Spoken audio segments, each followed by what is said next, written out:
आज से 9 साल पहले जो सरकार थी ना, उस समय ये फोन बैंकिंग का कल्पना ही अलग थी।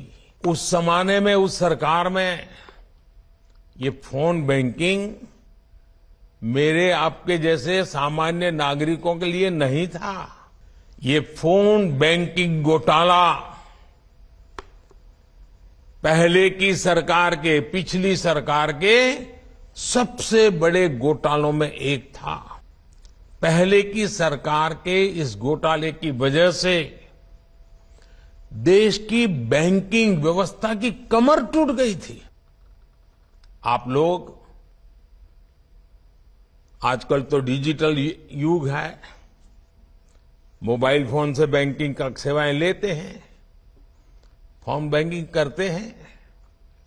लेकिन आज से 9 साल पहले जो सरकार थी ना, उस समय ये फोन बैंकिंग का कल्पना ही अलग थी, रिवाज ही अलग था, तरीके अलग थे, इरादे अलग थे।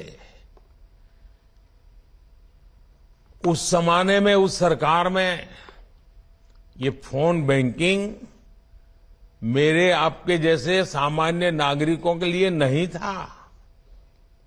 देश के 140 करोड़ देशवासियों के लिए नहीं था। उस समय एक खास परिवार के करीबी कुछ ताकतवर नेता बैंकों को फोन करके अपने चहेतों को हजारों करोड़ रुपए का लोन दिलवाया करते थे। ये लोन कभी चुकाया नहीं जाता था और कागजी कार्रवाई होती थी। एक लोन को चुकाने के लिए फिर बैंक से फोन करके दूसरा लोन चुकाने के लिए फिर तीसरा लोन दिलवाना। ये फोन बैंकिंग घोटाला पहले की सरकार के, पिछली सरकार के सबसे बड़े घोटालों में एक था। पहले की सरकार के इस घोटाले की वजह से देश की बैंकिंग व्यवस्था की कमर टूट गई थी।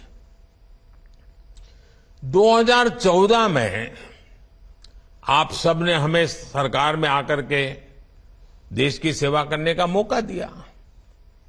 2014 में सरकार में आने के बाद हमने इस स्थिति से बैंकिंग सेक्टर और देश को मुसीबतों से निकालना एक के बाद एक कदम उठा करके काम शुरू किया। हमने सरकारी बैंकों के मैनेजमेंट को सशक्त किया, प्रोफेशनलिज्म पर बल दिया। हमने देश में छोटे छोटे बैंकों को जोड़कर बड़े बैंकों का निर्माण किया। हमने सुनिश्चित किया कि बैंक में सामान्य नागरिक की 5 लाख रुपए तक की राशि कभी ना डूबे, क्योंकि बैंकों के प्रति सामान्य नागरिक का विश्वास पक्का करना बहुत जरूरी हो गया था।